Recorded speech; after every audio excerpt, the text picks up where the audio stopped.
নমস্কার বন্ধুরা, আপনাদের সকলকে স্বাগত জানাই আমি আমার আরও একটি নতুন ভিডিওতে। এই মুহূর্তে আমি উপস্থিত রয়েছি আমাদের মেদিনীপুরের আশেপাশের যে ফুলের বাগান, যে ফুলের উপত্যকা বলা হয় খিরাই, সেই খিরাইতে। এই মুহূর্তে প্রায় দুপুর 2টো বাজতে পেরিয়ে গেছে। তো এই সময় সকাল থেকে কিন্তু এখানে প্রচুর পরিমাণে মানুষ ভিড় জমিয়েছে এই ফুলের উপত্যকা খিরাইয়ে যে ফুলের সৌন্দর্যতা, সেই সৌন্দর্যতা উপভোগ করবার জন্য। তো কিছু বছর আগে এই যে খিরাই তা আলাদাই কিন্তু ছিল, কিন্তু এই কিছু বছর ধরে এখানকার যে ফুলের চাষ এবং এখানকার যে ফুলের সৌন্দর্যতা তা বৃদ্ধি পাওয়ার জন্য এখানকার যে লোকচারিতা এবং লোকের মুখে যে নাম ডাকটা হয়েছে তা কিন্তু চারিদিকে ছড়িয়ে পড়েছে। তাই মানুষ আজকে এই খিরাইতে বহু দূর দূর থেকে আসে এখানকার যে ফুলের বাগান এবং ফুলের যে সৌন্দর্যতা তা উপভোগ করবার জন্য। তাই আজকের ভিডিওতে আপনাদের জন্য আমি সেই খিরাই ফুলের উপত্যকা, যে খিরাই ফুলের বাগান, সেখানকারই যে সৌন্দর্যতা এবং সেখানকার যে সুন্দর সুন্দর গাঁদা ফুলের বাগান, গোলাপ ফুলের বাগান, চন্দ্রমল্লিকা, আরও বিভিন্ন ফুল রয়েছে। এই যে খিরাইয়ের পার্শ্ববর্তী যে নদী, কংসাবতী নদীর পাশে এই যে উপত্যকার মধ্যে যে ফুলের চাষ হয়, সেই ফুলের চাষের সৌন্দর্যতা দেখবার জন্য কিন্তু মানুষ আজ দূর দূর থেকে এসে থাকে এই খিরাইতে। তো চলো আজকের এই ভিডিওর মাধ্যমে আমি আপনাদের সঙ্গে সেই খিরাইয়ের ফুলের উপত্যকার যে সৌন্দর্যতা এই ভিডিওর মাধ্যমে আপনাদের সামনে তুলে ধরব।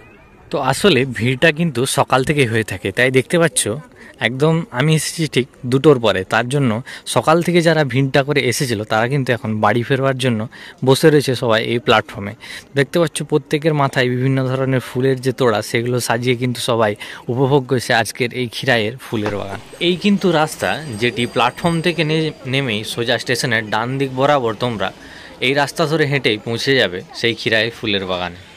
তো একদম স্টেশনের ওই যে পেছনের রাস্তাটা, ওই রাস্তাটা যে স্টেশন থেকে নেমে বাম দিকে যে রাস্তাটা নেমে যাচ্ছে ডান দিকে সোজা খিরাইয়ের দিকে, তো খিরাইতে যাওয়ার জন্য তোমরা কিন্তু এখান থেকে প্রায় 800 থেকে 800-900 মিটার মতো হবে যে বাগানটা রয়েছে সেইখানটাতে যাওয়ার জন্য। তো তার জন্য তোমরা পায়ে হেঁটেও যেতে পারো এবং নেমেই যে স্টেশনটা রয়েছে স্টেশনটা থেকে নেমে এখানে কিন্তু বিভিন্ন ধরনের মারুতি, টোটো, এই সমস্ত গাড়িগুলো রয়েছে, যার মাধ্যমেও তোমরা একবারে সরাসরি ওই খিরাই যে বাগান সেখানে কিন্তু যেতে পারো। টোটো বা মারুতি যাওয়ার জন্য পার হেড ওনারা 20 টাকা করে নিচ্ছেন। তো এইটা দেখতে পাচ্ছ সবাই কিন্তু মারুতি করে ফিরে আসার সময়। তো এইরকম ভিড়টা কিন্তু তোমরাও পাবে এই যে বাকি পথটা হেঁটে যাওয়ার যখন স্টেশনে যাওয়ার সময়। খিরাই এই ফুলের বাগানে পৌঁছেই তোমরা দেখতে পাবে কিছুটা এইরকম মনোরম প্রাকৃতিক সৌন্দর্যময় রং বেরং ফুলের নানান বিভিন্ন দৃশ্য।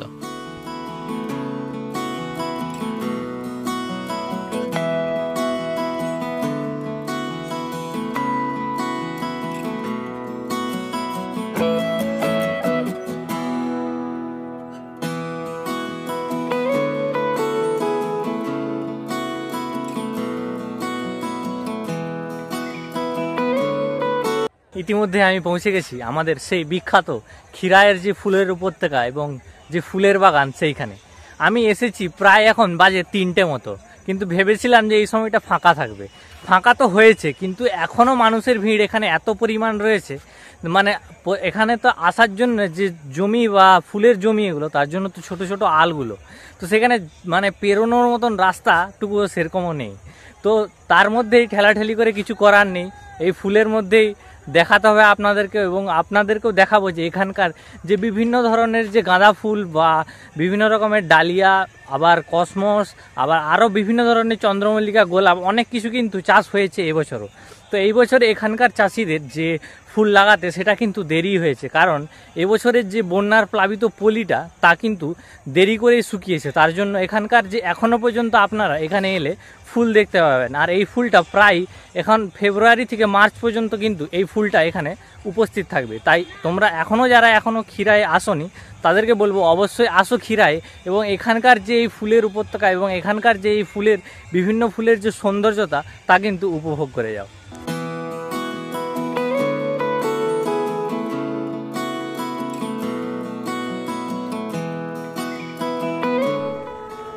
তো বিশেষ করে আমার কিন্তু এই যে লাল গাঁদার থেকেও কিন্তু হলুদ গাঁদাগুলো এখানে ভীষণ সুন্দর লাগছে। তার সাথে সাথে এই মাঝে মাঝে যে অ্যাস্টার ফুলগুলো হয়েছে সেগুলোও কিন্তু দেখতে ভীষণই সুন্দর লাগছে। তো প্রায় বিকেল হতে এসেছে, সূর্য প্রায় নিব্বে নিব্বে করছে। তো সূর্য অস্তের আগেরও কিন্তু এখনো পর্যন্ত এই যে ফুলের হাট, এই যে ফুলের উপত্যকা খিরায় কিন্তু দেখতেই পাচ্ছ প্রচুর পরিমাণে মানুষ কিন্তু এখনও তারা ভিড় করে আছে এই যে ফুলের উপত্যকা খিরায়, সেই ফুলের উপত্যকার যে ফুলের সৌন্দর্যতা তা কিন্তু উপভোগ করবার জন্য।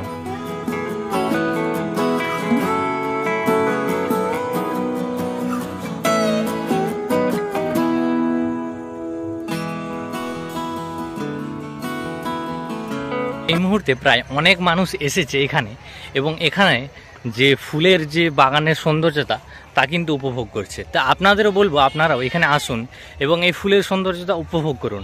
তার সাথে সাথে একটা কথা অবশ্যই ধ্যান রাখবেন বা খেয়াল রাখবেন, এখানকার যে এই ফুলের চাষ তা কিন্তু চাষিদের পেটের রুজি রোজগারের বিষয়। তাই যে ঘেরা রয়েছে সেই ঘেরাকে অতিক্রম করে অবশ্যই চেষ্টা করবেন সেই যে ফুলের চাষের ওনাদের যে বাগান তার মধ্যে কিন্তু প্রবেশ করতে মানা করেছেন তারা, অনেকেও তাও করছে। তাই ওনারা এখানে একটু অবশ্যই ইরিটেটিং হচ্ছে, কারণ অবশ্যই হওয়ারই কথা।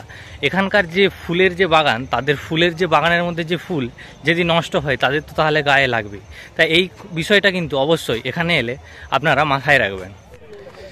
তো এই দিকটাতে পুরো যে আপনারা ট্রেন লাইন ধরে আসবেন যে খিরাইয়ের যে মূল বাগান, সেটা কিন্তু এই দিকটাতে পুরোই গাঁদার যে চাষগুলো বিভিন্ন ধরনের সেগুলো কিন্তু হয়ে থাকে।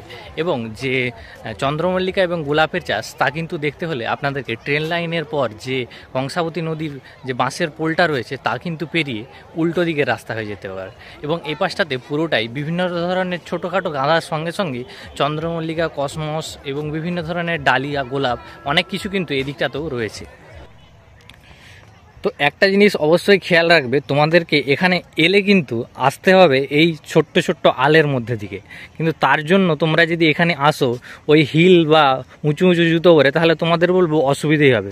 সাধারণ যদি চপ্পল পরে আসো তাহলে কিন্তু এই বাগানের যে সৌন্দর্যতা উপভোগ করতে তোমাদের সুবিধেই হবে। কারণ একে এটা তো মানে চাষটা তো হচ্ছে মূলত জমিতেই না, এবং তার আল তো এরকম ছোট হবে। তার পাশেই এই যে জমিগুলোতে তাদের জল দেওয়ার জন্য কিন্তু এরকম নালাতে কাদাও রয়েছে এবং জলও রয়েছে। তাই বলবো তোমরা যখন আসবে এখানে অবশ্যই চপ্পল পরে আসার চেষ্টাটা করো।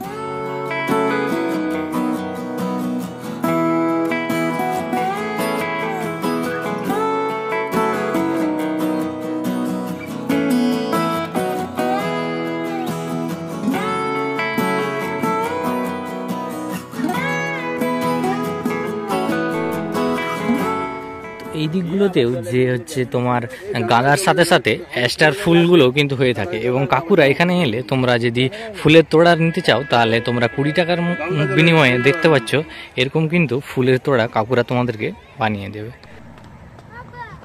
আর এইখানটাতেও দেখো, এই বাগানটাতে কাকুর কিন্তু খুব সুন্দর সুন্দর কিন্তু বড় মাপের ডালিয়া কিন্তু হয়েছে। তো সব রকমই এখানে দেখো ডালিয়া, ওটাতে অ্যাস্টার, এখানে গাঁদা। গাছ কি এমনিতেই ভেঙে যাচ্ছে না কেউ ঢুকে যাচ্ছে এর মধ্যে? ফাঁকা থাকলেই গলে যাবে।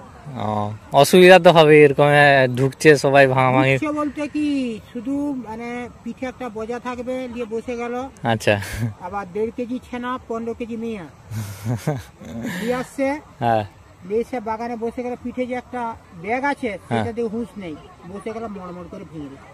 বেড়ান আছে, আই এম সরি বললেই 16 মাপ। ঠিক এই জিনিসটাই কিন্তু তোমাদেরও বলছি, কারণ এনাদের এই যে ফুলের চাষ তা কিন্তু এনাদেরই রুজি রোজগারের বিষয়। তাই তোমরা যদি এখানে এসে এনাদের এই রুজি রোজগারটাকে যদি নিজেদের পছন্দ মতো ছবি বা নিজেদের পছন্দের জন্য যদি এনাদের রুজি রোজগার এভাবে নষ্ট করে দাও, তাহলে কিন্তু ওনাদেরও এই জিনিসটাতে অসুবিধাই হয়ে থাকে। তাই আসো তোমরা ফুলের সৌন্দর্য উপভোগ করো, এবং যে এনাদের যে বেড়া দিয়ে আছে সেইখান থেকে তোমরা দেখো। এখানে এসে এই যে এনাদের চাষবাসের যে জমি তার মধ্যে থেকে ঢুকে এবং সেখানকার এনাদের যে ফুল সেগুলো কিন্তু নষ্ট করো না। এই ফুলটা কি কাকু? এন্টিনি। তো বন্ধুরা, ভিডিওটি কেমন লাগলো অবশ্যই কমেন্ট বক্সে জানিও, এবং ভিডিওটি ভালো লাগলে অবশ্যই ভিডিওটিকে লাইক করে যেও এবং বন্ধুদের সাথে অনেক অনেক পরিমাণে শেয়ার করে রাখো। এবং আমার চ্যানেলে যদি তোমরা প্রথমবার আসো তাহলে অবশ্যই চ্যানেলটিকে সাবস্ক্রাইব করতে ভুলো না। এইরকমই এবছরের ফুলের যে উপত্যকা তার সাথে সাথে এবং এই যে ফুলের সৌন্দর্যতা দেখার সাথে সাথেই আর কিছুদিন পরেই কিন্তু আমাদের বাঙালির এক মহান উৎসব সরস্বতী পুজো সেটাও কিন্তু আসছে। এবং মেদিনীপুর কলেজ স্কোয়ারের যে সরস্বতী পুজো আমাদের খুব ধুমধামভাবে হয়ে থাকে তারও কিন্তু ভিডিও আমার এই চ্যানেলেই তোমরা পেয়ে যাবে। তাই বলবো অবশ্যই চ্যানেলটিকে সাবস্ক্রাইব করে রেখো। তো এই হচ্ছে সেই কিন্তু কংসাবতী নদী। এই কংসাবতী নদীর যে জল যে বন্যা হয়ে প্লাবিত হয়ে কিন্তু এই যে ক্ষীরায়ের সমস্ত জমিগুলো কিন্তু পলি ভরবে, উর্বর হয়ে থাকে। তার থেকেই কিন্তু চাষবাস এবং এই ফুলের সৌন্দর্যময় উপত্যকা তা কিন্তু তৈরি হয়ে থাকে এই নদীরই প্লাবিত যে পলি তা পড়ে। তো এইখানটাতে যে ফুল তার ফুলের মাঝেও কিন্তু এরকম সবজি, বাঁধাকপি, ওলকপি, লঙ্কা বিভিন্ন ধরনের চাষ কিন্তু সেই সবজিরও হয়েছে এই ফুলের বাগানের মধ্যে। তো দেখো এই ফুলগুলো কিন্তু এই পাশটাতেই পাওয়া যাচ্ছে। তো এই ফুলগুলোও কিন্তু ভীষণই সুন্দর লাগে, ছোট্ট ছোট্ট। দেখো একটা ফুলের মধ্যেই কিন্তু 4-5টে কালারের বিভিন্ন ধরনের ফুল কিন্তু এর মধ্যে হয়ে রয়েছে।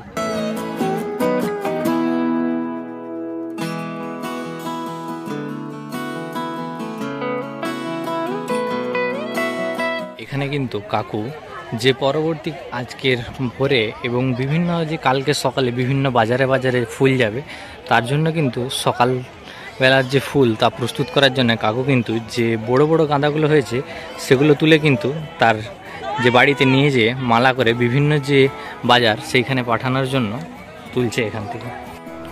কোথায় পাঠাবে এই ফুলগুলো?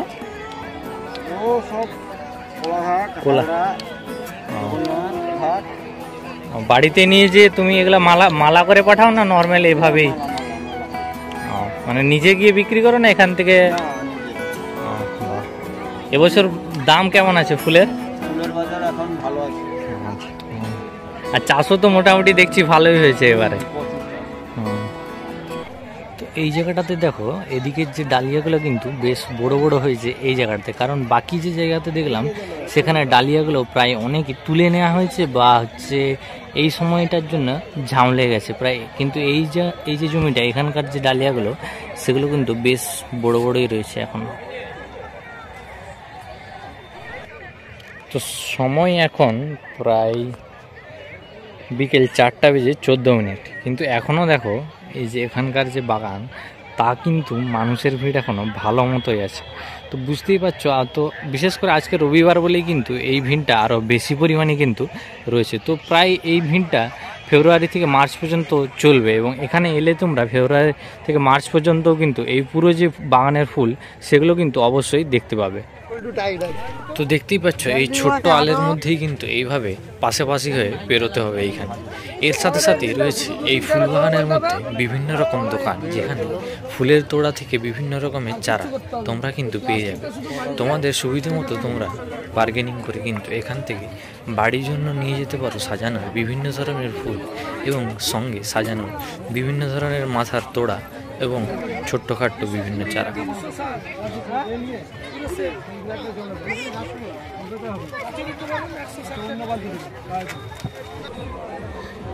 তো এই জায়গাটাতে মেলার যে ব্রিজটা রয়েছে তার ঠিক নিচেই কিন্তু বিভিন্ন নার্সারি করে এখানে ছোট্ট ছোট্ট যে গাছের চারাগুলো হয় সমস্ত রকম গাছের ফুলের এখানে চারা কিন্তু রয়েছে। তো এখানে এসেও তোমরা যে ফুলের বিভিন্ন গাছের চারা সেগুলো কিন্তু এখান থেকে ক্রয় করে নিয়ে যেতে পারো। আর এই যে বাজার, এই বাজারের ভেতরেই কিন্তু বিভিন্ন খাবার দোকান এবং ফুলের দোকান কিন্তু রয়েছে। এখানে তোমরা এসে তোমাদের খাবার এবং ফুল বা হেয়ার ব্যান্ড বিভিন্ন রকমের জিনিস কিন্তু এখান থেকে নিয়ে নিতে পারো। তো এই যে মাঝের দুটো ব্রিজ রয়েছে এখানে, তো এই ব্রিজের ঠিক উল্টো দিকে গেলে যে হচ্ছে নদীটা রয়েছে তার মধ্যে যে বাঁশের পোলটা রয়েছে সেই বাঁশের পোলটা পেরিয়ে প্রায় 700-800 মিটার মতো হেঁটে গেলেই কিন্তু যে চন্দ্রমল্লিকা এবং গোলাপ বাগান সেটা কিন্তু রয়েছে। তো প্রায় সূর্য ডুববে এরকম হয়ে আসছে, প্রায় সূর্যাস্তের সময় হয়ে আসছে।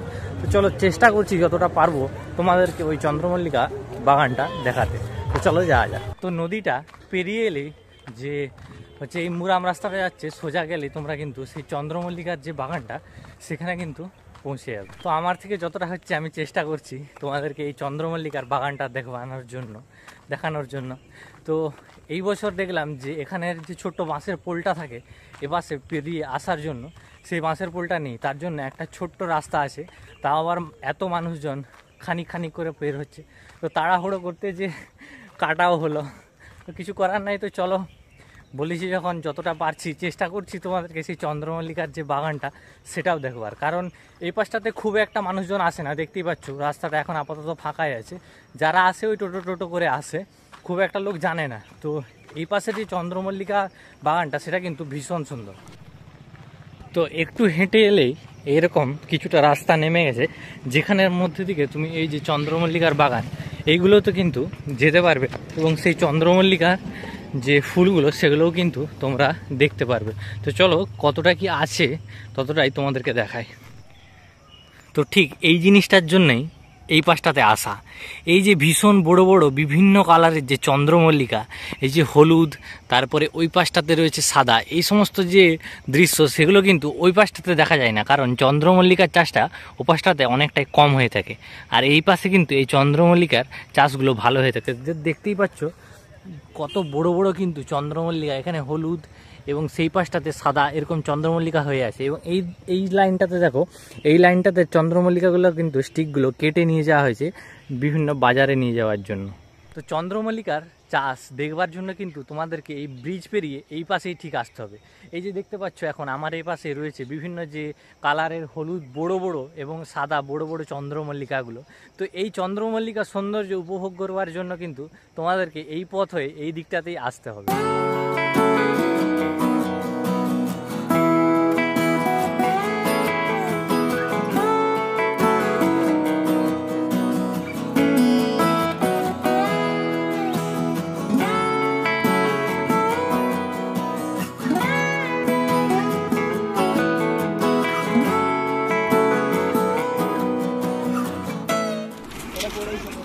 তো দেখতেই পাচ্ছ এখানে কাকুরা সেই সুন্দর সুন্দর চন্দ্রমল্লিকাগুলো কিন্তু যে বাগান একদম মূল বাগান থেকে নিয়ে এসেছে বিভিন্ন বাজারে যাওয়ার জন্য এখানে কিন্তু প্যাক করা হচ্ছে। তো এই যে ফুলগুলো এগুলো কোন বাজারে যাবে?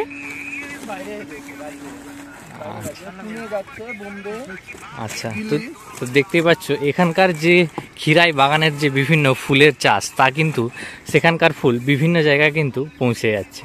তো বন্ধুরা, আজকে এই ভিডিওটা শেষ করছি এইখানেই, এই সুন্দর চন্দ্রমল্লিকার বাগানের মাধ্যমে।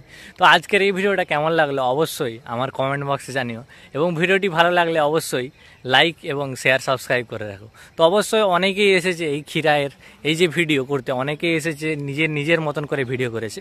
তো আমি চেষ্টা করেছি অনেকটাই তোমাদেরকে যতটা পরিমাণ দেখানোর এবং এখানকার যে বিষয়গুলো সেগুলোও তোমাদেরকে বোঝানোর। তো ভিডিওটি ভালো লাগলে অবশ্যই ভিডিওটিকে লাইক এবং শেয়ার সাবস্ক্রাইব করে রাখো। দেখা হচ্ছে পরের ভিডিওতে।